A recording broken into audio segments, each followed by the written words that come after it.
오케이.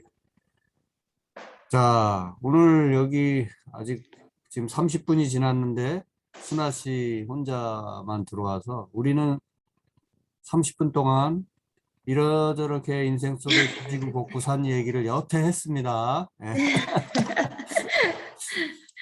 뭐, 그 녹화된 거 필요한 분 있으면 말씀해 주시면 공유해 드릴게요. 예, 뭐 가족에 대한 얘기, 자식 키우는 얘기, 이런저런 얘기를 나누면서 어쩌면 뭐 되게 소중한 시간이었던 것 같아요. 자, 그러나 우리가 마냥 이러고만 있을 수는 없습니다. 오늘 강의를 시작해야 될 것 같은데 우리 규선 씨나 효순 씨는 오늘 못 들어오신다고 했으니까 나름대로 또 시간 관리 잘 하시고 건강 관리 잘 하시고 동영상 속에서 또 같이 공부하기로 하고요. 은영 씨는 이제 곧 들어올 것 같은데 은영 씨가 곧 들어오나 하다가 우리가 주저리 하다가 30분까지 왔어요. 은영 씨. 어쨌든 은영 씨 곧 들어오기를 기대하면서 이제 시작합니다.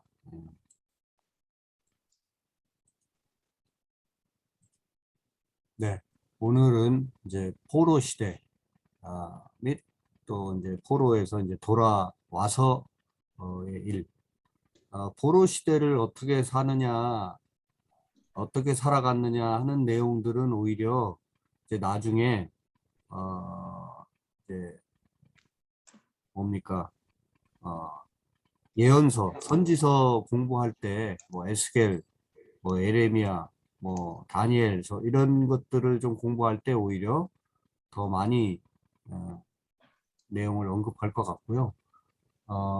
오늘은 포로 시대로 이제 끌려간 상황 그리고 어, 시간이 지나서 이제 포로에서 귀환해서 와서 포로 귀환 과정 그리고 포로 귀환 이후의 내용이 더 많을 거예요. 오늘 공부하는 거는. 그래서 포로 시대의 그 현장에 거기 그 포로지에서 있으면서 겪었던 내용들은 오히려 나중에 한번 예언서 공부하는 중에 조금 더 그 포로지에서 얼마나 안타까운 마음으로 시간들을 보냈는가 하는 거는 그때 좀 더 느껴보기로 하고 오늘도 내용이 있습니다만은 어쨌든 그렇게 포로지의 내용은 나중에 좀 더 공부한다는 거 알아주시고요. 오늘은 어쨌든 포로 시대 그리고 포로 귀환에서 어떻게 다시 재건 과정을 거쳐갔는가 공부하겠습니다. 은영 씨 들어왔네요. 은영 씨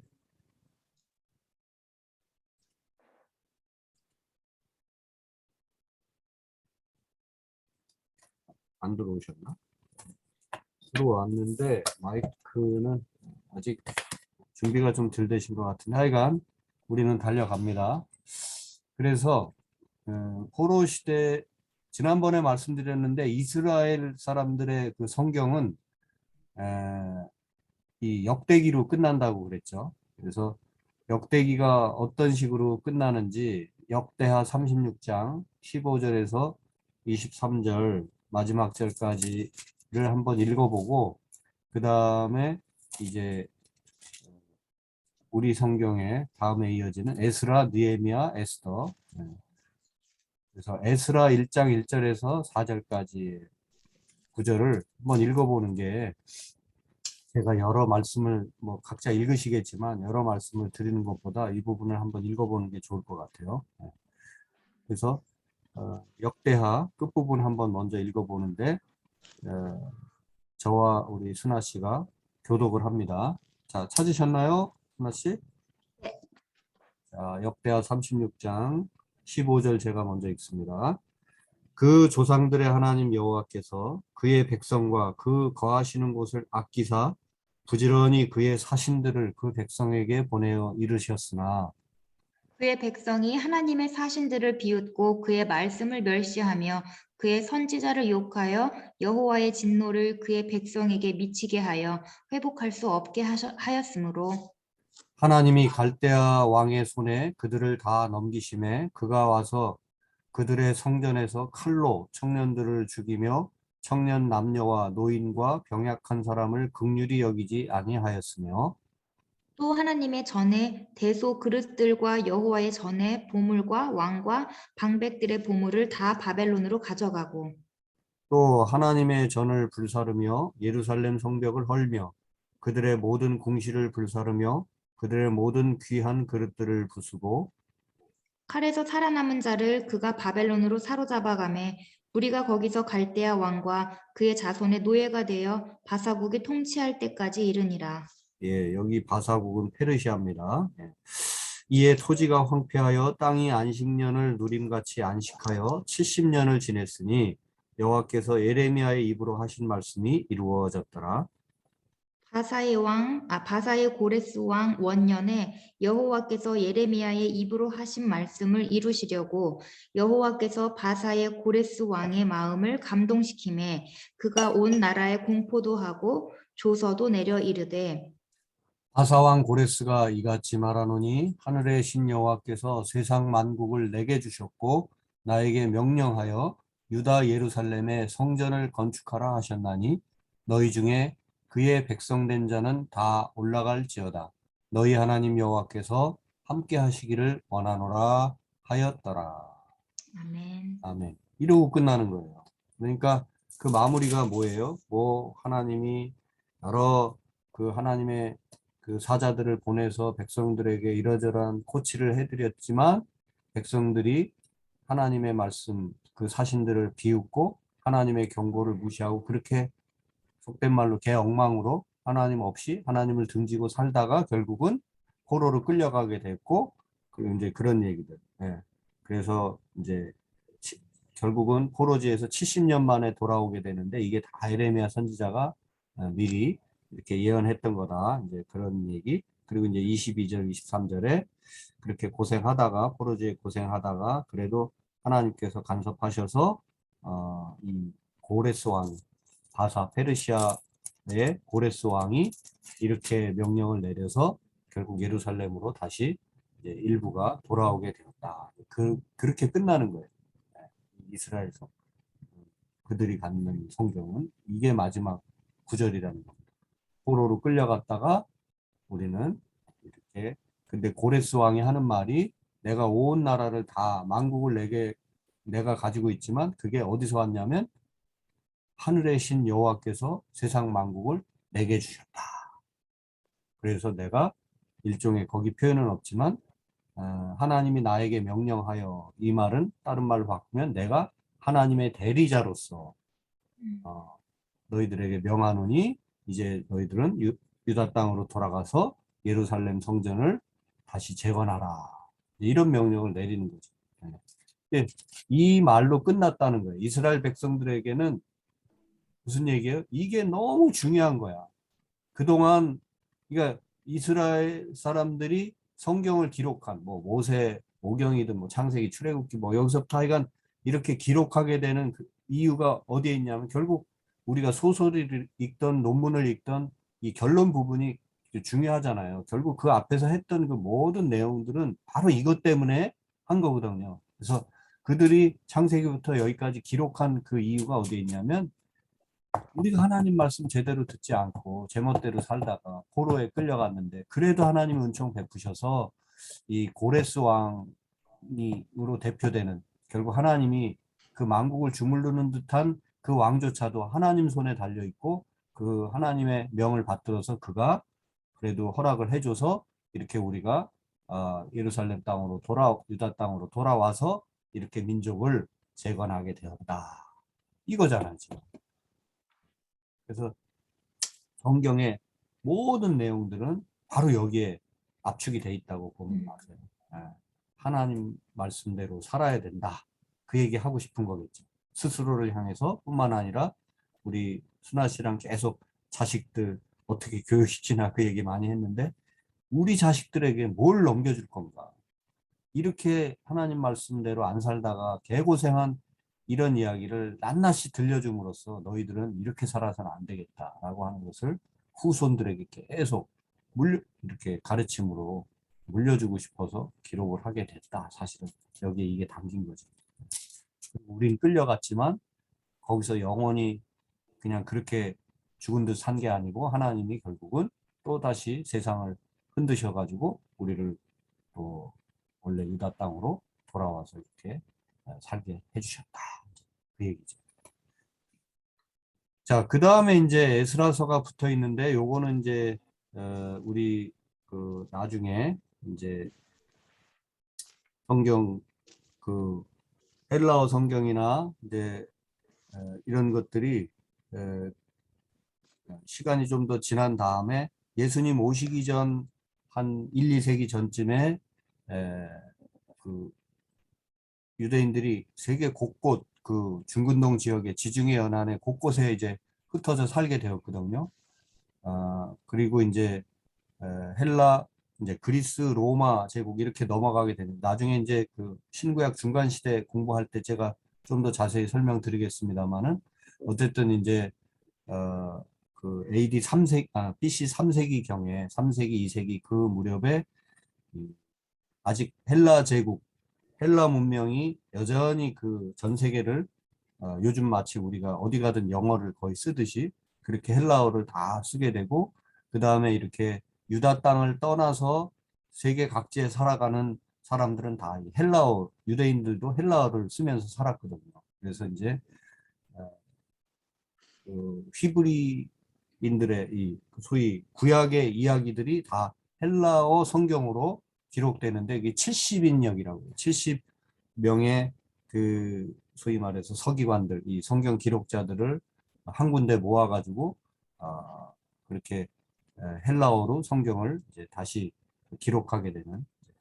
그래서 이제 그 70인역 성경이 나오게 되는데, 그러니까 그런 과정을 거치면서 이렇게 이 뒤에 있는 에스라서나 뭐 이런 것들이 이제 붙게 되겠죠. 자, 에스라서도 한번 읽어보겠습니다. 이제 자, 역대기하 마지막 부분과 어떻게 이어지는지 한번 읽어보죠. 에스라 1장 1절에서 4절, 제가 또 1절 읽습니다. 바사왕 고레스 원년에 여호와께서 에레미야의 입을 통하여 하신 말씀을 이루게 하시려고 바사왕 고레스의 마음을 감동시키심에 그가 온 나라에 공포도 하고 조소도 내려 이르되. 바사왕 고레스는 말하노니 하늘의 하나님 여호와께서 세상 모든 나라를 내게 주셨고 나에게 명령하사 유다 예루살렘의 성전을 건축하라 하셨나니 이스라엘의 하나님은 참 신이시라. 너희 중에 그의 백성된 자는 다 유다 예루살렘으로 올라가서 이스라엘의 하나님 여호와의 성전을 건축하라. 그는 예루살렘에 계신 하나님이시라. 함께 그 그 남아있는 남아있는 백성이 백성이 어느 어느 곳에 곳에 머물러 머물러 살든지 살든지 그곳 그곳 사람들이 사람들이 마땅히 마땅히 은과 은과 금과 금과 그 그 밖 밖의 물건과 물건과 짐승으로 짐승으로 도와주고 도와주고 그 그 외에도 외에도 예루살렘에 예루살렘에 세울 세울 하나님의 하나님의 성전을 성전을 위하여 위하여 예물을 예물을 기쁘게 기쁘게 드릴지니라 드릴지니라 하였더라. 하였더라. 아멘. 아멘. 예. 자, 그 역대기하 마지막 부분과 에스라 그 1, 2, 3절 앞부분이 거의 비슷하죠. 그죠? 예. 네. 그래서 이게 이제 원래는 역대기로 끝났지만 이제 뭔가를 붙여가지고 계속 내용을 이어가고 싶으니까 이제 그런 내용을 비슷하게 연결고리를 같은 비슷한 내용으로 시작을 합니다. 예. 그래서 결국 핵심은 뭐예요? 아까 말씀드린 것과 더불어서 결국 이제 새롭게 나라를 재건하려고 하는 이제 포로제에서 끌려와서 이제 새 민족이 정신 차린 유대인이 되고자 하나님의 백성들로 살아가고자 하는 그들에게 있어서 가장 중요한 거는 하나님이 우리를 돌려보내셨다라는 고백이고 그 다음에 그게 이제 마음속에 중요한 핵심이라면 이제 그걸 좀 더 확대하면 하나님의 말씀을 우리가 잘 듣고 살아야 되겠다. 그 얘기고 그 다음에 이제 겉으로 드러나는 행위의 핵심은 결국 하나님을 예배하는 그죠? 하나님의 임재에 바로 현존의 그 자리라고 할 수 있는 성전, 예루살렘 성전이 회파되고 다 엉망이 됐는데 이 예루살렘 성전을 다시 재건하는 그 일에 힘을 쓰는 거죠. 그래서 하드웨어를 다시 굳건히 하고 그 다음에 소프트웨어는 마음속에 하나님의 말씀을 온전히 새겨놓고 하는 이제 그런 식으로 하지 않으면 우리가 다시 살 길이 없다. 벌써 짧은 몇 문장 속에 그걸 우리가 볼 수가 있죠. 그리고 이제 말이 나온 김에 여기에 하나 더 이제 유대인들이 결국 자기들의 신앙을 이렇게 계속 지켜갈 수 있었던 게 저는 그 기둥이 세 가지라고 봐요. 하나는 이제 성전이고 눈에 보이는, 그 다음에 또 하나는 마음의 성전에 뭐가 있어야 돼요? 하나님 말씀이 있어야 돼요. 그래서 이 성경을 기록하는 이유가 선명하게 눈에 보이는 말씀으로 만들어낸 거죠, 그들이. 그죠? 네. 그래서 그냥 기억 속에만 있는 하나님 말씀이 아니고 또 순간순간 던져주신 말씀으로 스쳐 지나가는 말씀이 아니라 이렇게 문자화된 하나님의 말씀으로 기록을 남기려고 했던 거죠. 그래서 성전, 그래서 어떻게든 1년에 먼 곳에 있는 자들도 연중에 한두 번씩은 꼭 절기에 따라서 성전에 와서 예배를 드리고 이러면서 내가 하나님의 백성인 것을 확인하고, 그 다음에 이제 또 하나가 이제 디아스포라 유대인들이 흩어져 가면서 더 강화됐던 게 뭐냐면 이제 안식일이나 안식년 이런 절기를 지키는 거죠. 네.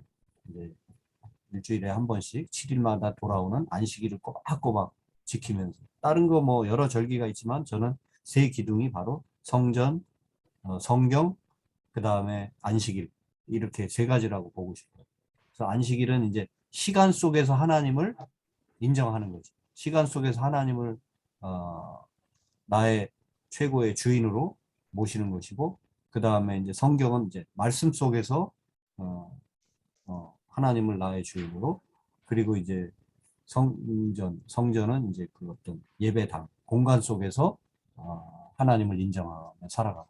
그 이제 입체적으로 구조가 잘 짜여 있는 거죠, 그죠? 네, 시간과 공간, 그리고 이 아이템, 하나님의 말씀 속에서 세 가지가 유대인들을 둘러싸고, 절대 아무리 시간이 지나고 어떤 상황 속에서도 하나님의 백성인 것을 거부할 수 없는, 잠깐 잊을 수는 있어도 결국은 돌아올 수밖에 없는 하나님 곁으로, 그런 구조로 되어 있고, 오늘날 우리 신앙인들도 저는 마찬가지라고 봐요. 매주일 예배당으로 나가는 것, 그리고 그 예배당, 우리가 지금 코로나를 겪으면서도 그래, 뭐 예배당 안 나가고서도 뭐 온라인으로 하니까 그냥 다 그게 예배인 것 같고 그러니까 좋다, 그렇게 가지 않잖아요. 어떻게든 코로나가 극복이 되고 좀 잠잠해질까 하면서 예배당으로 나가려고 애를 쓰죠. 그래서 그 성전 건물 자체, 거기에 뭐 벽돌에 뭐가 들어있고 이런 건 아니지만, 모여서 한 자리 한 시간에 모여서 예배하는 그 공간, 그 시간이 매우 소중하고, 그 다음에 이제 일주일에 한 번씩은 가능하면 우리가 꼭 이 예배를 드릴 수 있도록, 주의를 지킬 수 있도록 하고, 그 다음에 매일매일 하나님 말씀을 가까이 두고 그 말씀을 읽어가면서 묵상하면서 그 말씀을 가슴에 새기고 살고, 이게 기본인 거죠. 이제 이러면 벗어날래야 벗어나기가 어려운 거예요. 그러면 하나님의 백성으로 평생을 살아가는 거죠. 이제 그 가운데 뭐 이제 말씀에 감동해서 감사해서 봉사도 더 많이 하고 뭐 여러 가지 섬기고 뭐 또 성도의 교제도 더 깊이 나누고 여러 가지가 있겠지만, 그걸 가능하게 하는 세 기둥은 바로 이거다는 거죠. 성전, 그 다음에 주일, 그리고 하나님 말씀. 네, 자 이제 달려가 봅니다. 요 시기 정도, 연도 정도는 조금 어느 정도 머릿속에 있으면 좋으실 것 같아요. 그러니까 이제 그 BC 586년 혹은 587년에 최종적으로 남유다가 바벨론에게 멸망하잖아요. 그런데 계속 에레미야도 그렇고 70년 만에 돌아올 거다, 그런 예언을 했는데, 그러면 말이 안 되지 않느냐. BC 536년에 1차 포로 귀환을 하게 되거든요. 그러니까 그러면 70년 만에 돌아온다는 말이 무슨 말일까? 두 가지 설이 있어요. 뭐 더 많은 설이 있을 수 있는데, 만약에 BC 586년에 돌아갔는데 그들이 포로 귀환해가지고 성전을 복구하게 되는 게 515년이에요. 그러면 BC 586년에서 515 하면 대략 70년 되죠. 그죠? 70년, 71년. 그렇게 해서 시기 자체를 586년, 최종적으로 포로로 끌려간 586년 기준으로 하고, 나머지 70년 뒤에 성전 복구가 되는 시기를 잡아서 70년 뒤에 돌아온다. 이렇게 계산할 수도 있고요. 그 다음에 여기엔 나와 있지 않지만 BC 605년이 1차 포로를 끌려가는 해예요. 1차, 2차, 3차 포로로 끌려가거든요. 그런데 이제 3차 포로가 이제 586년인데 1차 포로는 605년에 벌써 끌려가요. 그러니까 그 605년을 기준으로 하면 BC 536년에 1차 포로가 돌아오잖아요. 그죠? 그러면 이게 또 70년 이후잖아요. 그러니까 보통은 지금 얘기한 게 가장 일반적으로들 많이 그렇게 카운트하는 방식이에요. 1차 포로로 벌써 605년부터 끌려가기 시작했고, 그 다음에 이제 포로지에서 돌아오는 것도 536년부터는 포로가 돌아오기 시작했다. 그 기간, 그 사이 기간이 70년이라는 거죠. 그래서 70년 만에 돌아온다는 말이 뭐 이렇게 붙여도 저렇게 붙여도 결국 거의 70년 만에 돌아오게 되는 그런 일종의 뭐 예언 성취 그렇게 볼 수가 있고요. 자, 그래서 1차 포로 귀환하게 될 때에는 수룹바벨과 여호수아가 그 포로민들의 지도자였어요. 그리고 2차 포로기는 벌써 시간이 한참 더 흘러서 BC 458년경에 또 2차로 포로지에서 돌아오는데 이때는 에스라가 이 포로 귀환 멤버들의 뭐 지도자였다고 볼 수 있고요. 그 약간 십몇 년 채 안 되게 그렇게 그 비슷한 무렵에 그냥 약간 뒤에 3차 포로가 또 돌아오죠. 이제 이때는 느헤미야가 지도자였어요. 그렇게 아시면 되겠어요. 자, 그래서 이 느헤미야나 에스라는 비슷한 시기, 거의 1세기 뒤죠, 그죠? 536년경에 1차 포로 돌아오는데 3차가 444년이니까 거의 1세기가량 뒤, 그러니까 거의 100년 가까이 어간에 1차, 2차, 3차 포로들이 계속 간격을 두고 돌아왔다. 이렇게 이해해도 좋고요. 아니면은 BC 6세기경에 한번 돌아오고 그 다음에 5세기에 또 두 차례 더 돌아왔다. 이렇게 이해하셔도 좋겠습니다. 근데 1차, 2차 때 포로는 그러니까 요게 1차 포로 때는 돌아와서 일단 제일 급한 게 뭐겠어요? 성전이 지금 엉망이 돼 있잖아요. 그러니까 일단 쉽게 말하면 성전 재건, 성전 기둥을 다시 세우는 일이 우선이었고 2차 때는 이 소위 말해서 영적 부흥, 이 마음이 새로워지는 게 중요했어요.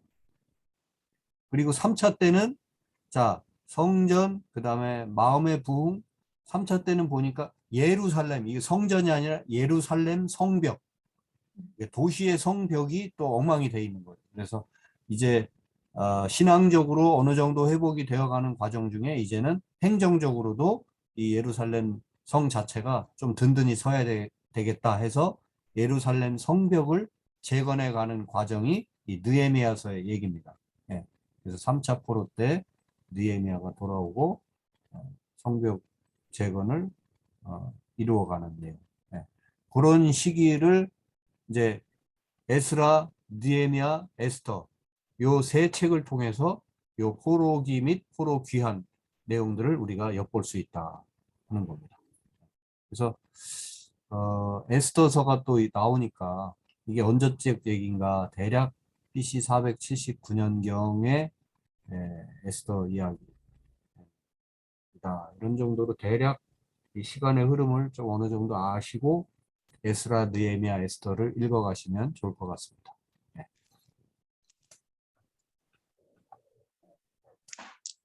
자, 에스라서 오늘 이게 뭐 포로기 및 포로 귀환에 대한 성경책은 이제 에스라, 느헤미야, 에스더 이 세 권을 우리가 집중해서 보겠는데요. 오늘은 뭐 이렇게 카트가 많지 않습니다. 에스라, 느헤미야, 에스더 각 한 카트로 간단하게 여러분들이 그 책이 어떤 구조로 되어 있는가를 아시고 읽어내시면 좋겠다 해서 간단하게 좀 정리를 해드립니다. 첫 20년은 BC 537년에서 517년.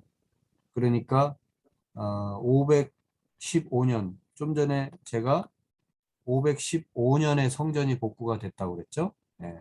그러니까 536년경 돌아와가지고 536, 537 다 같은 해요.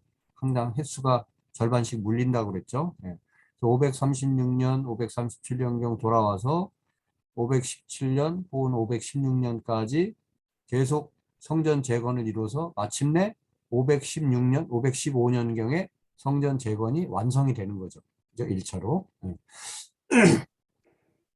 그래서 이 첫 20년 내용이 에스라 이 1장에서 6장까지의 내용이라고 보면 좋습니다. 첫 20년. 그래서 스룹바벨과 어떤 사람들이 어떤 식으로 돌아와서 성전 재건하기 위해서 어떤 노력을 했는가. 그게 에스라 전반부 6장까지의 내용입니다. 이때 한 5만 명 정도가 귀환을 했을 것으로 보고, 그래서 그 대표적인 거 우리가 읽었지만 첫 구절 이렇게 시작하죠. 아예 바사왕 고레스 원년에 페르시아 왕 키리어스라고 하는 성경엔 바사왕 고레스 원년 이제 1년이죠. 고레스가 왕에 등극하면서부터 그가 등극하면서부터 한 일이니까 되게 중요시 여겼다는 뜻이잖아요. 그죠? 왕이 되자마자 명을 내렸는데 그게 유대인들 너희 땅으로 돌아가서 성전을 재건하라. 이거는 내 명령이 아니라 온 천지 만물이 내 소유인 것 같지만 그 소유는 사실상 여호와라고 하는 그 신의 손에 달렸고 그의 명을 받들어서 내가 너희에게 명하노니. 실제 그랬는지 안 그랬는지는 우리가 확인할 길이 없습니다. 진짜 이 고레스가 어떤 정치적 이유로 이력을 했는지 아마도 추측컨대 학자들은 특별히 유대인들만 돌려보냈다라기보다는 포로민들 정책이 바뀐 거예요.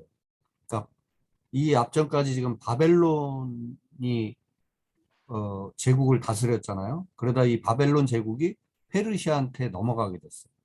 이 페르시아 제국은 이전에 그 포로민 정책과는 다른 정책을 취하게 된 거죠. 그래서 포로민들을 자꾸 끄집어 와가지고 남의 땅에 살게 하기보다는 자기네 땅에 그대로 살게 하고 대신에 조공을 많이 바치도록 열심히 농사 짓고 해가지고 조공을 많이 바치도록 하는 게 이 제국을 운영하는데 더 효과적이지. 자꾸 거기 유대 땅에 사는 사람 뭐 저기 메소포타미아 지역 저 북쪽에 사는 사람을 자꾸 이렇게 이리저리 섞어서 끌고 와가지고 남의 땅에서 살게 하는 거는 결코 이렇게 효과적이지 않다. 그게 이제 사실은 바벨론 제국 때부터도 그걸 알아가기 시작했어요. 이제 앞에서부터 더 거슬러 보면 아시리아 제국, 아수르 제국이 중근동 지역을 다스리고 그러다가 바벨론이 대체하고 바벨론을 페르시아, 바사가 대체하게 되잖아요. 근데 진짜 아수르가 다스릴 때는 완전히 그 땅에서 고향 땅에서 살게 하는 거를 원천적으로 거부했어요. 그러니까 다 섞어 살게. 그러니까 고향 땅에 놔두면 이놈들이 언제 반역을 지들끼리 으쌰으쌰 해가지고 항명하고 반역을 저지를지 모르니까 아예 막 뒤죽박죽 섞어 놓은 거예요.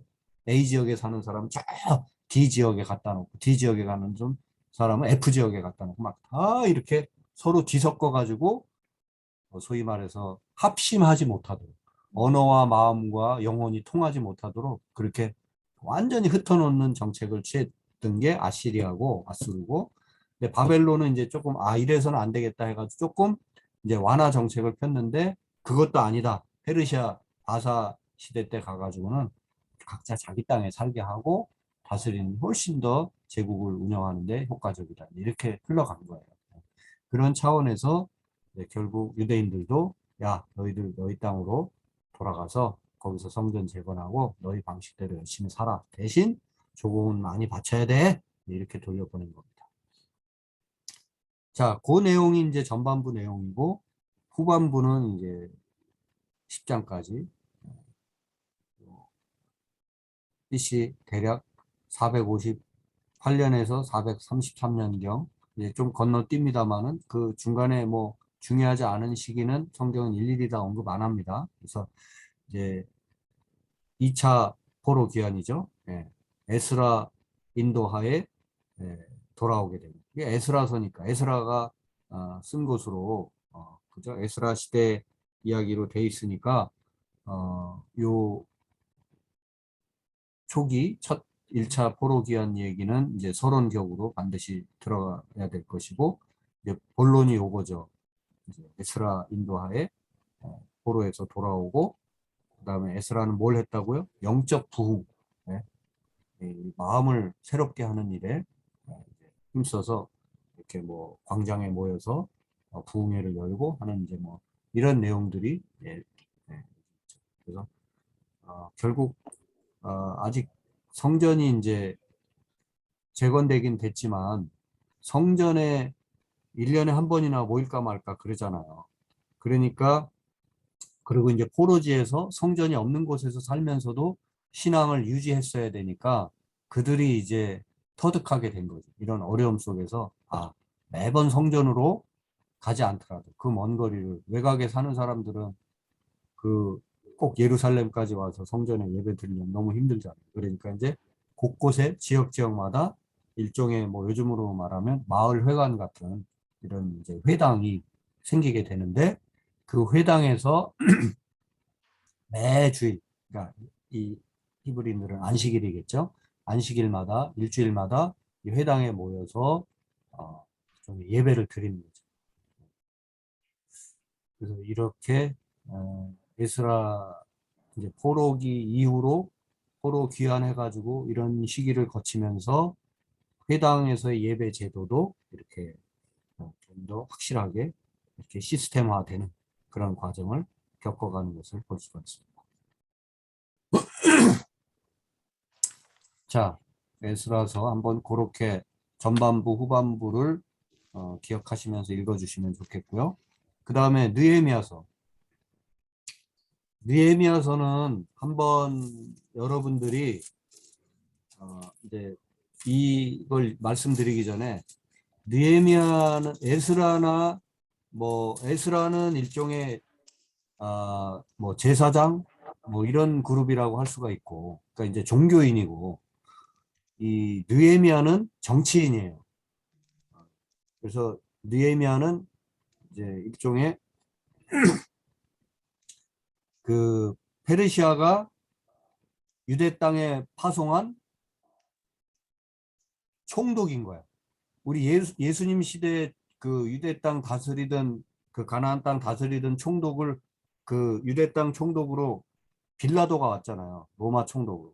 근데 이 빌라도는 이제 뭐 로마 그 뿌리가 있는 적이지만 지금 이 느헤미야 같은 경우는 히브리 이스라엘 디아스포라 5세대쯤 되는 사람이에요.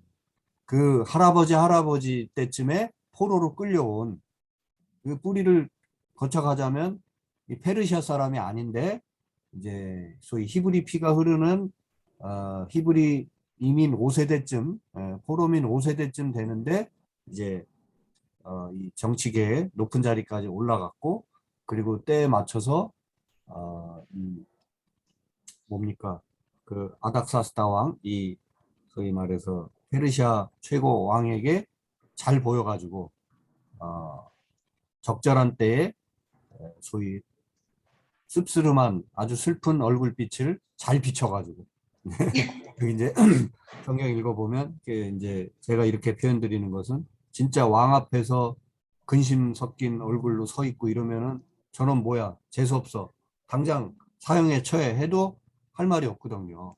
그런데 이제 그 이어지는 에스더서도 마찬가지고 황제 앞에 왕 앞에 나갈 때 지멋대로 나갈 수도 없고 그 다음에 왕 앞에 섰는데 이상한 표정을 짓고 있거나 슬픈 표정을 짓고 있거나 그러면 그냥 왕이 저놈 제거해버려 그러면 당장 어떻게 될지 모르는 죽을 수도 있는 그런 위험천만한 그런 지경을 다 무릅쓰고 그럼에도 불구하고 지혜롭게 슬픈 표정을 짓고 왕의 관심을 이끌어내고 너 왜 이렇게 슬퍼하는 거야? 그 타이밍에 맞춰서 기도하는 마음으로 아, 왕이시여, 제가 뭐 이렇게 우리 민족의 아픈 소식을 듣고 너무 가슴이 아픕니다. 해가지고 그래? 그러면 네가 유대 총독으로 가면 되잖아. 그래가지고 이제 총독 파견명을 허락받고 유다 땅에 와서 이제 예루살렘 성벽을 재건해 나가는 이제 그런 이야기가 이 느헤미야서 내용입니다. 그래서 이 느헤미야서는 그래서 성경 내용과 뭐 신앙적인 거 이런 거를 다 포함해서 이 리더십 관련한 책으로 읽어내면 아주 좋습니다. 여러분들이 어느 뭐 꼭 대통령이나 높은 지위에 고위직에 가지 않더라도 우리는 누구나 어떤 소그룹에서 어떤 리더십을 발휘해야 하는 그런 지도자로 우리는 살아갈 수밖에 없는데 그 리더십을 잘 배울 수 있는 책이 이 느헤미야입니다. 그래서 그런 리더십 관점에서 보면은 느헤미야는 아주 또 많은 우리에게 도움을 주는 그런 책이라고 할 수 있죠. 그래서 느헤미야는 Rebuilding Broken Walls, 이렇게 무너진 허물어진 성벽을 다시 재건하는 그런 이야기입니다. 네, 이거는 단지 예루살렘 성벽 재건이 아니라 어떻게 보면 어떤 그룹, 어떤 공동체에 흐트러진 것을 어떻게 하면 리빌딩 할 수 있는가, 그런 책일 수도 있기 때문에 정말 리더십의 훌륭한 책입니다. 그래서 이제 1장은 지금 아까 제가 약간 이렇게 좀 뭐 구수하다 그럴까 이렇게 약간 현장에 있는 것처럼 그렇게 표현한 식으로 슬픈 소식을 듣고 적절히 울어주면서 슬픈 낯빛을 왕에게 보여주고 그래가지고 결국 이 리빌딩을 유다 땅으로 돌아갈 수 있게끔 시작되는 그런 내용. 그래서 이제 왕의 명을 받아서 이제 그 유다 땅으로 돌아가게 되고 이 일을 딱 추진하기 시작합니다. 대면 탐사 착공, 이런 내용이 있죠. 그리고 3장에 가면 이제 공사를 하는데 뭐 단지 벽을 쌓는 게 아니라 이게 성문이니까 성을 쌓는 거니까 동서남북 사방으로 이런저런 문들이 많이 있죠. 그 문들을 제대로 세우면서 벽을 쌓아 올려가야 되니까 양이 드나드는 양문, 물고기가 드나드는 어문, 뭐 골짜기문, 뭐 그다음에 이렇게 쓰레기들이 들고 나는 분문, 또 물이 들고 나는 샘문, 말이 들고 나는 마문 등등 뭐 하여간 이러저런 문들을 만들면서 성을 그래서 그 다음은 성을 뭔가 공사할 때 이 순서 프로세스가 되게 중요하잖아요. 우리가 여기 한국에도 이제는 이케아가 들어가 있어서 그런데 이케아 제품들을 사오면은 다 셀프 스토어 그죠? DIY 자기가 스스로 알아서 그죠? Do it yourself. 스스로 알아서 해야 되는데 그때 제일 중요한 게 그 다음은 그 다음. 이 순서에 따라서 안 하면 그죠? 순서가 헝클어지면 다 풀어가지고 처음부터 다시 해야 되고 막 하다가 억지로 순서를 반대로 하다 보니까 그 판때기가 뒤로 뒤집혀서 꼽혀 있거나 할 수 없이 다시 그 다음 순서가 진행이 안 돼서 다시 딱 풀고 하게 되고 이런 거 이제 경험들 하시게 될 텐데 공사에 있어서는 이 순서가 얼마나 중요한가. 제가 지금 느헤미야서를 가지고도 뭐 10주, 20주 이렇게 할 수 있는데 여기서 길게 다 말씀드릴 수는 없으니까 사실은 느헤미야서 13장까지 한 장 한 장씩 매일 한두 시간씩 공부하면 정말 느헤미야서는 어쩌면 나중에 한번 관심이 있으시면 느헤미야서만 가지고 최소한 10주 이상 우리가 공부할 수 있을 것 같아요. 그래서 그런 순서에 따라서 공사를 해나가는 그런 모습. 그런데 언제나 뭔 일이 소중한 일을 하려면 꼭 방해 공작이 어디서 들어오죠. 그래서 4장에 보면은 외부의 방해가 이제 들어오게 됩니다. 그래서 조소가 있고 공격이 있고 어떤 선전. 그래서 이런 과정들. 그 다음에 4장 외부의 방해만 있는 게 아니라 5장에 보면 내부의 원망이 있어요. 항상 뭘 선한 일을 해나가다 보면은 또 바깥에서의 그 어떤 압력뿐만 아니라 내부의 불만 이런 것들이 이제 솟아오르는데 그거를 어떻게 잘 울음과 분노로 막 터져가는 것을 어떻게 하면 아멘과 찬양으로 바꿔갈 수 있겠는가. 요게 이제 리더십의 핵심이겠죠. 네. 뭐 평안한데 잘하는 건 누구나 잘해요. 근데 이제 문제가 있고 갈등이 있을 때 이걸 어떻게 잘 봉합하고 잘 이렇게 위로하고 또 해서 어떻게 하면 찬양의 길로, 저희 기쁨의 길로 또 합의된 길로 나갈 수 있겠는가. 그게 이제 5장의 얘기고요. 그 다음에 이제 6장에서는 다시 외부의 방해 공작이 처음에는 되게 좀 단순하게 옵니다. 그런데 이제 나중에 외부에서 또 오는데 이제는 좀 더 복잡하게 음모를 통해서 이렇게 또 옵니다. 그런 거 이제 하나하나 좀 이런 것들을 이해하시면서 보시면 좋습니다. 그래서 이제 7장으로 가서는 이제 성벽이 조금씩 쌓아져 가면서 일단 어느 정도 허물어뜨려지지 않도록 경비해 나가는 게 또 중요하겠죠. 그래서 경비팀들을 관리하고 또 할 사람들을 이렇게 그래서 관리맨들 그다음에 사람이 더 중요하게 되고 벽돌만 중요한 게 아니라 이제는 그다음에 계보가 그래서 일들을 역할 분담 이런 게 되게 중요하게 되죠. 그래서 이제 7장 앞쪽까지는 성문에 대한 이야기라면 7장 이후부터는 성민 한자가 다르죠. 예. 7장까지는 이제 성을 쌓고 문을 세우는 일이라면 7장 이후부터는 사람들을 거룩하게 만들어가는 하나님의 백성으로 만들어. 그래서 성벽만 쌓는 게 아니라 성벽 쌓는 후반부는 결국 사람들을 세우는 일이구나 하는 것을 알 수가 있죠. 리더십의 중요한 포인트입니다. 8장에는 결국 사람을 세우는 일에 가장 바시스는 하나님 말씀이다 라는 것을 알 수가 있고 이 말씀을 받아들이기 위해서 대회를 열고 하는 이제 그런 내용. 느헤미야서 8장만 읽어도 참 벅차오르는데 거기 광장에 사람들을 모이게 해가지고 거기서 큰 소리로 하나님 말씀을 낭독하고 막 이런 내용들. 그런데 막 사람들이 이제 그 말씀을 우리나라도 뭡니까 1907년 대부흥운동 이제 한국 교회사 속에 그 유명한 사건인데요. 그때 그 소위 부흥사경회 이런 게 있었는데 그때 무슨 강사 목사님들이 이제 선교사들이 들어와 가지고 지금 현지인 목사들이 아직 몇 명 만들어지지 않은 그런 초기 단계이고 그러니까 뭐 요즘처럼 막 유능한 목사님들이 많아 가지고 막 그런 부흥회 그게 아니에요. 그리고 선교사들이 뭐 한국말을 해봐야 얼마나 잘하겠어요. 그러니까 이때 부흥회는 주로 어떤 거냐면 그냥 성경을 쭉 읽어가는 거예요. 부흥 사경회라는 말이 그래서 나온 건데 하나님의 말씀을 계속 읽어가는 거예요. 근데 말씀은 살아있기 때문에 정말 순전한 마음으로 은혜를 받기 위해서 하나님 말씀을 같이 쭉 읽어가다 보니까는 그냥 자연스럽게 서로 막 말씀을 읽어가는 중에 회개하게 되고 한 사람이 불쑥 일어나서 내가 바람 폈다 그러고 막 내가 막 아내를 너무 괴롭혔다 그러고 술 너무 많이 마셨다 그러고 막 이러면서 막 한 사람씩 회개하기 시작하다가 막 눈물 바다가 되고 막 이러면서 부흥의 물결이 일어나게 되는 그런 역사가 1907년 대부흥운동 한국교회에 있는데요. 그때 결국 그 부흥의 가장 기초는 하나님 말씀을 읽어가는 중이었어요.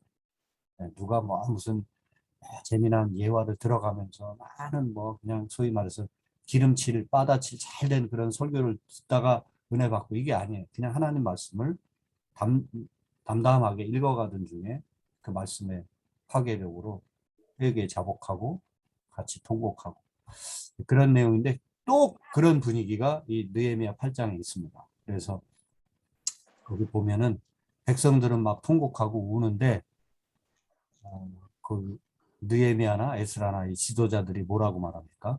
오늘은 성일, 오늘은 기쁨의 날입니다. 우리가 너무 울지 마시고 이제 기뻐 찬양하십시다. 이렇게 얘기합니다. 저는 그게 너무나 그 읽을 때마다 감동적이에요. 이게 교회가 제대로 되려면 이렇게 되는 거구나. 성도들은 하나님 말씀 받고 막 회개하고 울려 그러고 오히려 목사는 울지 마십시오. 우리가 기뻐해야 되지 않겠습니까? 이제 하나님이 당신의 마음을 충분히 알아주시고 이제 지난날에 잘못한 것들 다 용서해 주시고 새 길로 인도해 주실 겁니다. 이렇게 이제 위로하고 격려하고 축복하고 이게 맞는데 잘못되는 교회는 그 반대거든요. 목사는 강단에서 너희들 죄인들이야 회개하고 돌아서라고 막 계속 막 가시돋친 말을 하고 또 그 말씀을 듣는 성도들은 막 그래 너는 얼마나 잘나서 그러면서 막 팔짱 끼고 뒤로 자빠지고 이렇게 어깨에 힘은 더 들어가고 말씀은 선포돼도 더 백성들은 그 말씀을 들으려 하지 않고 이러면 이제 교회가 잘못 가기 시작하는 거죠. 하나님 말씀이 리빌딩하는 영혼들을 인간을 리빌딩하는 모습을 볼 수가 있고요. 그리고 이제 그냥 원래 일주일로 끝나려고 하던 집회가 우리 한 주 더 합시다 막 해가지고 계속 연장되는 그런 모습. 그러면서 계속 자백하고 우리가 죄인입니다 하는 그런 회개의 물결은 더 거세가는 이제 그런 모습들. 그리고 이제 10장에 가면은 이제 구체적으로 새롭게 어떻게 하나님의 백성으로 살아갈 건지 약속을 하게 되는 이제 그런 그리고 도장을 찍고 서약하는 이제 그런 과정들. 그리고 11장에 가면 이제 제대로 그 성을 짓고 거기 정착하게 되는 성 내부에 또 성 주변에는 어떤 사람들이 살고 이렇게 배치가 되고 그 다음에 이제 성을 온전히 봉헌하게 되는 그리고 마지막 정화 과정이 이렇게까지 이렇게 이제 느헤미야가 진행이 됩니다. 한번 느헤미야서를 제가 한 장씩 요약을 해놨는데 이런 그 프레임을 가지고 한번 읽어보시면 훨씬 더 선명하게 읽으실 수 있을 겁니다. 네. 자, 이게 지금 마지막 두 카트인데, 시간 정도 됐죠? 자, 이제 에스더서를 보면, 죄송합니다. 자, 에스더도 간단히 보면은, 에스더는 결국, 에스더 그 내용 간단히 아시는 분은 다 아시죠? 예. 이 에스더라고 하는 이제 한 여인이 결국 왕비가 되어서 왕후가 되어서 이 왕 앞에 나아가서 이 다 죽게 된 유대인들 이 자기 민족을 살려내는 그런 내용이죠. 자, 1장에 보면은 와스디 이제 이 에스더 앞전의 왕후입니다. 이 와스디가 거절했다 이렇게 돼 있는데 무슨 거절이냐면 이 왕이 아수에로 왕이 막 그 신하들과 잔치를 벌렸어요.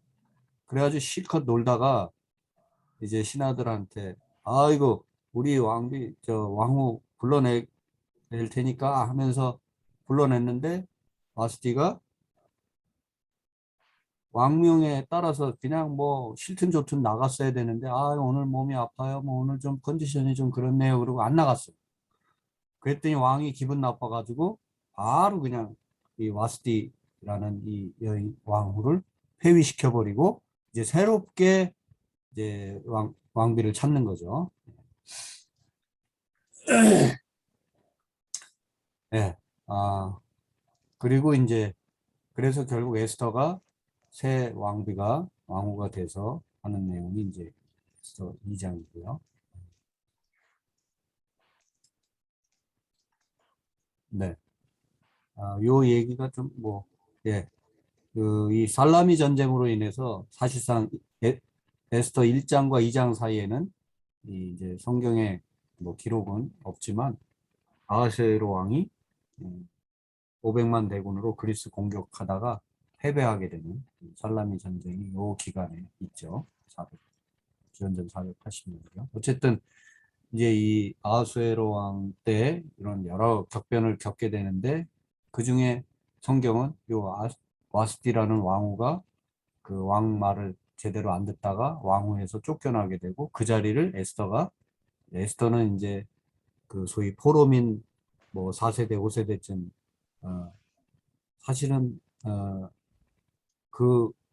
이 에스더는 포로민 2세대, 3세대 그러니까 조금 더 이쪽 앞쪽이죠. 저기 그 느헤미야 에스라보다는 앞쪽입니다. 예. 그래서 한 2세대 내지 3세대 정도 그 이제 그렇게 된다고 볼 수 있고요. 자, 이 에스더가 이제 왕이 되었는데 이 하만이라고 하는 자가 얼마나 흉계 모략을 꾸며가지고 이 유다 백성들을 다 그냥 이렇게 죽게 만들려는 이제 그런 흉계가 있게 되는데 그때 이제 에스더가 죽으면 죽으리다 하고 왕 앞에 나가서 왕의 마음을 사게 되고 그래서 결국 왕을 그 잔치 자리에 초대하게 되고 되게 재밌죠. 와스티는 잔치 자리에 나가지 않아서 이제 그 뭡니까 그 왕비 자리를 잃게 되는데 이제 에스더는 이제 그 잔치를 통해서 결국 위기를 극복하게 되고 하만이 오히려 흉계를 부렸던 하만이 몰락하게 되고 이 일종의 이 모르드게는 에스더의 일종의 삼촌 뭐 작은 아버지 같은 이제 그런 사람인데 어떻게 보면 이 에스더는 이 모르드게를 통해서 신앙 교육을 받으면서 자랐다고 볼 수가 있어요. 부모님은 벌써 어, 끌려가는 중에 어떻게 됐는지 잘 알 수 없지만 어쨌든 이 에스더는 아버지와 같은 이 삼촌을 통해서 작은 아버지를 통해서 신앙 훈련을 받고 이게 정확히 사촌인지 또 삼촌인지 약간 그 보는 사람들마다 약간 애매함이 있습니다만 어쨌든 이 모르드게를 통해서 신앙 교육을 받고 자랐어요. 그래서 결국 모략을 부렸던 하만은 몰락하게 되고 모르드게와 에스더 그리고 유다인들이 높임을 받게 됩니다. 그래서 이 이야기가 에스더서 내용입니다. 그리고 이거가 바로 이 불임절의 기원이 되는 것이죠.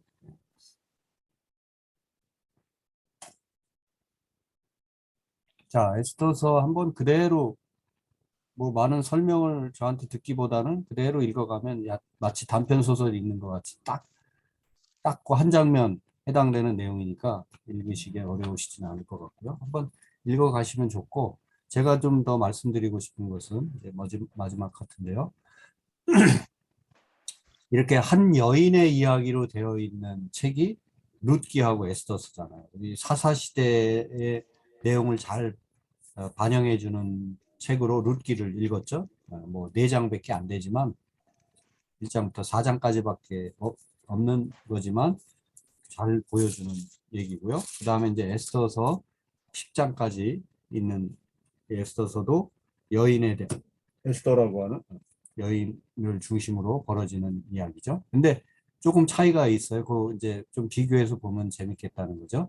일단 시대가 이제 룻기는 왕이 생기기 전, 왕 제도가 생기기 전 사사 시대 이야기고 에스더는 왕 시대를 다 거쳐서 그죠? 통일 왕국 시대, 그다음에 남북으로 갈라져서 있던 시대, 그러다가 그 왕국까지 다 멸망하고 그죠? 그래서 하나는 왕 있기 전 이야기의 얘기가 룻기고 하나는 왕이 아예 없어진 후의 이야기가 에스더서. 되게 재밌죠? 예. 비교해 보면서 그런 느낌을 가지고 읽어주시면 좋습니다.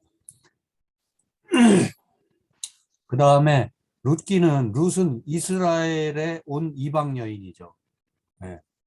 모압 여인인데 그 시어머니 나오미 따라서 그 모압 땅에서 나오미를 만나게 되고 나오미의 아들과 결혼하게 되었지만 아들이 죽는 바람에 이제 그냥 모압 땅에 남아 살 수 있었겠지만 시어머니 나오미와 함께 나오미의 고향, 자기 남편의 고향 땅으로 돌아오게 됩니다. 그죠? 이방 여인이 이스라엘에 와서 살아가는 내용.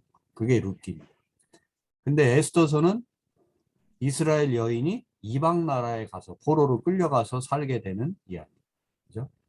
근데 다 뭐 룻기도 그렇고 에스더서도 뭐 죽을 뻔한 이제 룻기는 남편이나 시아버지가 다 죽게 되는 이제 그런 어떤 대위기 상황에서 어떻게 한 가문이 살아나는가. 그죠? 근데 그 가문이 결국 예수님의 족보에 들어가는 가문이어서 구속사가 그렇게 연장이 되는. 그리고 이제 이 에스더도 또 한 여인이 이렇게 끌려왔는데 이 여인이 어떻게 왕비까지 되고 그래서 그 여인으로 말미암아 이방 나라에 끌려와서 유다인들이 다 막 소위 몰살당할 지경 위기까지 갔는데 이 한 여인 에스더라고 하는 한 여인의 담대함과 그리고 그의 그 작은아버지 모르드게와 이렇게 성 안과 밖의 협력을 통해서 간절한 기도를 통해서 결국 살아나게 됩니다. 어쨌든 이스라엘 온 이방 여인과 이방 나라에 온 이스라엘 여인 이렇게 대조되는 모습 보여주죠. 그 다음에 이제 룻은 약간 그 천민 배경으로 그죠? 예, 그 그냥 시골에서 이렇게 이삭까지 주어야 되니까 거의 이건 바닥 생활이잖아요. 그럼 바닥 생활하는 아주 가난한 여인의 모습이 이제 룻에 등장하고 에스터는 완전 이거보다 더 상위 계급은 없잖아요. 네, 왕비가 되어서 한 나라 이것도 그냥 작은 이스라엘 나라의 왕비가 아니라 온 제국을 온 나라를 다스리는 대제국 페르시아의 왕비가 되었으니까요. 네, 그래서 이제 이건 귀족의 이야기이고요. 룻이 당연히 시골 배경이고 에스더는 제국의 수도에서 그것도 왕궁에서 벌어지는 이야기. 룻은 추수밭에서 에스더는 왕궁의 잔치 술판에서 벌어지는 그런 이야기. 네, 결국 성경이 뭘 얘기해 줍니까? 네, 저 바닥의 시골이든 또 저 왕궁이든 하나님이 다 다스리고 있다는 거죠. 네, 우리가 가난하게 살든 부하게 살든 우리가 공부를 많이 했든 적게 했든 우리가 뭐 저쪽 변방 지역에 살든 어디 완전 도심 중심에 살든 어떤 상황에 있든 하나님의 역사는 계속 되고 있다. 그 하나님의 역사를 내가 써가고 있는 하나님의 손에 붙들려 살아가는 사람이 되면 시골에 있든 도시에 있든 어떤 상황에 있든 우리는 훌륭한 하나님의 구속사의 한 뭐 일종의 조연으로 예수님이 하나님이 주연이다 그러면 나는 조연으로 이만큼이라도 다 쓰임 받으면서 그렇게 살아갈 수 있는데 안 그러면 이렇게 왕궁에 살아도 헛된 인생이 될 수 있고 또 반대로 시골이나 또 가장 낮은 바닥에서 살아도 정말 하나님의 역사를 이루어가는 하나님의 구속의 구원의 통로가 될 수 있는 거죠. 네, 그리고 이제 에스더를 이제 정리하면서 마지막으로 에스더의 핵심 메시지는 되게 중요한 게 차이를 봤는데 에스더서에는 하나님이라는 말이 한 번도 나오지 않습니다. 왜 그랬겠어요? 왜 그랬을까요? 금기시 됐었나요? 혹시? 포로 그 생활하는. 자리가 포로지로 끌려간 자리는 하나님이 표면에 등장해서 역사하는 상황이 아니잖아요. 그래서 왕이란 말은 100번이나 기록되는데 왕이 다스리는 데인데 하나님은 항상 인비저블 핸드. 결국 하나님이라는 단어가 하나도 안 나오는 것이 어쩌면 우리의 삶의 현실일 거예요. 세상이 다스리고 한 정부가 다스리고 어떤 매스미디어가 다스리고 어떤 퍼퓰러 문화가 다스리고 이게 하나님하고는 다 관계가 없고 하나님의 하자도 꺼내기 어려운 그런 상황인 것 같지만 그런 상황 속에서 에스더나 모르드게는 하나님을 드러내는 삶을 살았다. 이게 에스더서가 말해주고자 하는 어떤 주장이겠죠. 그죠? 네. 하나님의 히읗자도 없는 빼낼 수 없는 표현할 수 없는 상황 속에서도 하나님 앞에 하나님 없이 하나님 앞에서 살아가는 사람들의 이야기가 에스더서다. 이렇게 말할 수 있겠죠. 그 다음에 연약한 여인을 통해서도 하나님의 역사를 이루어 가신다. 왕비니까 되게 힘이 센 것 같지만 그 와스디 왕비 봤잖아요. 나오라는데 안 나왔다고 그래가지고 한 칼에 그냥 왕비 자리 쫓겨나게 되는.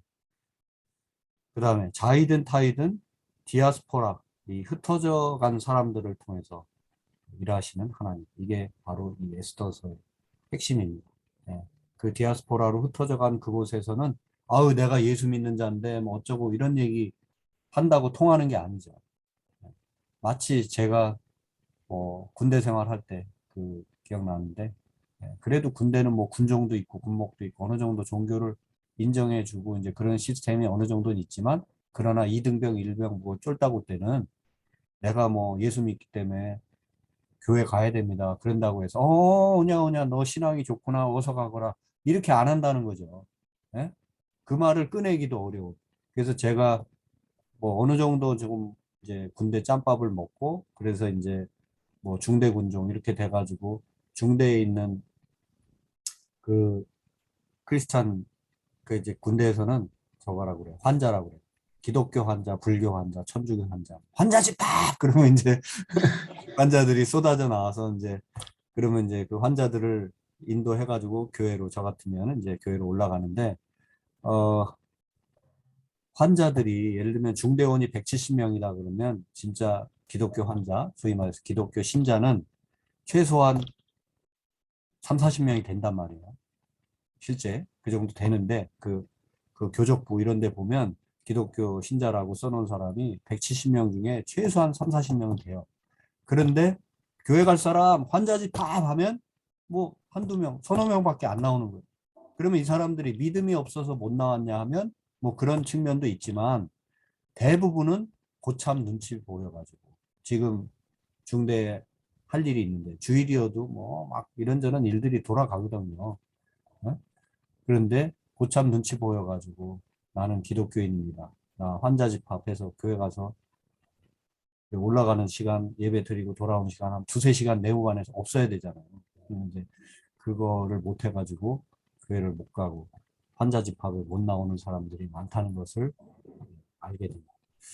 그래서 나중에는 내가 이제 짬밥이 좀 높아진 다음에는 중대별로 그 내후반별로 다 다니면서 그 네오반에 좀 고창급 해당되는 친구들한테 야 너희 네오반에 교회 다녀야 될 애들 이놈들 몇 명 더 있잖아 다 내보내 이제 이렇게 해서 갈 수 있도록 이렇게 소위 말해서 시스템을 좀 이렇게 협조 요청도 해주고 그러다 보니까 처음에는 뭐 서너 명밖에 안 나왔는데 나중에 제가 중대 군종 또 대대 군종 이렇게 뭐 그래도 저는 보직이 그냥 말단 보병 딱총수로 계속 일했어요. 그냥 겸직으로 수요일 날 주일 날에만 이렇게 기독교 환자들 이렇게 몰고 올라가서 같이 예배드리고 내려오는. 그 다음에 이제 매일 저녁에 내 잠 한두 시간 잠잘 거 안 자면서 보초 근무는 따로 다 쓰면서도 차를 끓여가지고 보초 근무 쓰는 사람들 차 돌리고. 그러니까 저는 뭐 상병 병장 때 잠을 하루에 뭐 서너 시간 이상 잔 적이 없어요. 제 근무는 근무대로 쓰면서 또 따로 한두 시간 차 돌리고 밤에 그렇게 합니다. 어쨌든 그런 식으로 이렇게 해나가는데 처음에는 정말 이등병, 일병 그 부대에 막 온 지 얼마 안 돼가지고는 교회 가고 싶어도 주일날 눈치 보면서 계속 이러고 있는. 그게 이제 어쩌면 우리가 살아가는 세상이죠. 막 어디 가서 직장에서든 어디서든 이게 하나님의 뜻이야. 하나님 말씀대로 해야지 막 이렇게 말할 수 없는 그 세상이 굴러가는 나름의 방식이 다 있는데 그런 데서 살아가는 게 이 포로지에서의 삶이 아니었겠어요. 그죠? 그런데 거기서도 이제 여기는 자의로 온 디아스포라가 아니죠. 에스더는 끌려온 디아스포라니까 타의로 온 디아스포라인데 그 타의로 끌려온 디아스포라를 통해서도 하나님은 또 그 땅에서 역사하고 계십니다. 우리가 살아가는 세상에서 제가 군대 갈 때도 끌려가듯이 저도 갔으니까 타의로 사실 간 거나 마찬가지인데 거기서 어떻게든 하나님의 뜻대로 살아가기 위해서는 많은 지혜와 인내와 이런 과정들이 필요했던 건데 뭐 제 얘기를 자꾸 붙여서 그렇습니다만은 에스더서가 보여주는 게 한 개인의 이야기가 결국 그렇게 하나님 없는 세상 속에서 어떻게 하나님과 함께 살아갈 것인가 이걸 잘 보여주는 그런 책이라고 할 수 있습니다. 그리고 이제 이 모르드게가 이 작은 아버지 혹은 뭐 사촌 집안 이제 좀 어쨌든 나이가 많이 먹은 그래서 이 모르드게를 통해서 결국 어, 훈련을 받게 되고 그래서 신앙의 선배의 역할이 얼마나 중요한가 자식들을 향해서도 그렇고 있고, 그러니까 결국 모르드게가 역할을 한 것처럼 룻기에서는 또 나오미가 역할을 했겠죠. 만약에 나오미가 맨날 그 며느리들을 그냥 괴롭히고 이렇게 진짜 왕싸가지 시어머니였다면 어쩌면 룻이라는 인물이 나올 수도 없겠죠. 근데 적어도 성경에 뭐 그런 나오미의 인품 뭐 이런 거에 대해서 상세하게 기록은 없지만 적어도 룻이 옆에 있으면서 나오미에게서 소위 하나님의 영광, 하나님의 향기 이런 것을 볼 수 있었겠죠. 그러니까 끝까지 어머니 가시는 곳에 내가 가고 어머니의 하나님이 나의 하나님이 되고 뭐 이제 이런 얘기를 하면서 성경 표현대로 하자면 붙쫓았죠. 오르반은 그냥 돌아갔지만 룻은 끝까지 나오미를 찰싹 붙어서 쫓아갔다. 어쨌든 룻기나 에스더에도 동일하게 이렇게 신앙의 선배, 누군가 이 신앙의 바통을 잘 이어줄 수 있는 그런 역할을 한 사람이 있었다는 거. 에스더에서는 모르드게가 그 역할을 해준 거죠. 예, 오늘은 여기까지. 음, 그래서 포로기에 그 어떻게 끌려갔고 어떻게 돌아왔고 그 척박한 상황 속에서도 어떻게 믿음의 바통을 이어가기 위해서 애들을 썼는가 하는 내용들을 살펴보았습니다. 은영 씨가 결국은 들어왔다가 나가버리셨네. 계속 회복을 못 하시고. 네. 애들 네. 데리러다가 가고 막 이러는 바쁜. 그러니까 앞 시간이 밀리고 또 뒷 시간은 또 뭐가 있고 그러신 것 같아요. 오케이. 오늘은 우리 1대1 수업이 됐는데 화면 상으로 어쨌든 혹시 하실 말씀 있으세요? 말씀 주시고 마치죠. 저는 특별히 없긴 한데 저는 목사님께서 그 리빌딩 브로큰 월스 이거 얘기하실 때 네, 그때 읽었던 것 중에 스쳤던 거 하나가 그 우리 그 이스라엘 백성들이 그 네, 성벽을 짓고 하면서도 네, 한 손으로는 또 싸울 준비를 하고 칼을 네, 들고 있고 한 손으로는 또 지금 해야 되는 일을 하면서 또 한 손으로는 싸울 네, 준비를 하고 있었던 저는 그거가 예전에 이렇게 기억에 남았었거든요. 네. 근데 네. 아주 우리의 일상도 그래야 되는 거를 할 일은 지금 닥쳐진 세상 일들은 음, 하면서도 우리가 영적으로 싸울 준비는 항상 준비해 놓고 그런 네. 그게 우리가 선한 일을 한다고 해서 안팎으로 누구나 다 박수 쳐주고 우리의 협력자가 되지는 않아요. 심지어는 오히려 그 반대로 우리가 선한 일을 하려고 하면 방해하는 세력이 가만히 있으면 몰라도 뭔가를 하려고 하면 오히려 방해하는 세력이 훨씬 더 많아질 수 있고 그래서 한편으로는 이렇게 소위 총칼이 한 손에 있어서 그걸 막아내고 잘라내고 방어하는 게 필요하고 또 한쪽에서는 여전히 벽돌을 쌓아가야 되니까 그죠? 그게 우리 인생 원리인 것 같아요. 네, 중요한 말씀입니다. 네, 한 손에는 병기를 잡았다 하는 그 표현 4장인가요? 네, 거기 나오죠. 그래요. 쉽지 않은 우리의 인생. 그렇게 간단하지만은 않은 인생이지만 그럼에도 불구하고 그런 어려운 복잡 다단한 현실 속에서도 우리는 하나님만 바라보고 또 하나님의 뜻을 이루기 위해서 최대한 지혜를 발휘하고 인내하면서 한 손에 병기라는 것이 표현하는 일종의 상징인데 하나님의 말씀의 검으로 이겨내면서 이렇게 살아갈 수밖에 없는 거겠죠. 자, 포로는 우리가 안 끌려가도 어쩌면 우리 21세기 문명 시대를 사는 우리는 문명의 포로가 되기도 하고 어떤 자유라는 것이 되게 좋은데 자유의 또 포로가 되기도 하고 그래서 자유가 이렇게 방종의 형태로 나타나면서 에이 내 멋대로 내 주관대로 하는 게 중요한 시대인데 뭐 하면서 우리는 어느 순간 또 그죠? 어, 내가 나를 포로로 잡고 있어. 하나님을 만나지 못하도록 나를 가지고 있는 내 자아, 내 고집, 내 경험과 편견 또 세상의 어떤 이제 이렇게 뭐 문화라고 하는 거 다 문화가 좋은 측면도 있지만 또 부정적인 측면도 있고 그다음에 세상의 어떤 요즘에는 좀 뭐 그게 많이 약화되긴 했습니다만 이데올로기라고 하는 거 이런 것들이 우리를 가로막고 우리를 포로지로 자꾸 끌고 가는 우리가 거기서 빨리 탈출해서 귀환해야지. 하나님 곁으로 성전이 있는 곳으로 하나님이 임재하시는 그곳으로 그리고 또 그곳에 있다 하더라도 그곳에서 순간순간 느헤미야가 그랬고 에스더가 그랬고 에스라가 그랬듯이 그 자리에서 순간순간 하나님을 의식하면서 기도하고 담대하게 죽으면 죽으리라 하고 나갈 때는 나가야 되고 그게 또 우리가 이 땅에 살아가는 삶의 담대함과 지혜가 되어야 할 것 같습니다. 네, 시간이 많이 갔어요. 잠깐 기도하고 마치겠습니다. 하나님 감사합니다. 오늘도 저희들에게 말씀 주시고 말씀에 더 가까이 다가갈 수 있도록 성령의 도우심으로 지혜 얻게 해주시니 감사합니다. 함께 동시간대 하지 못한 우리 자매님들 그러나 동일한 은혜로 또 영상 속에서 은혜 베풀어 주시고 많은 것 깨닫고 또 구체적으로 한 장 한 장 하나님 말씀을 읽어가면서 하나님의 큰 은혜를 경험케 하여 주옵소서.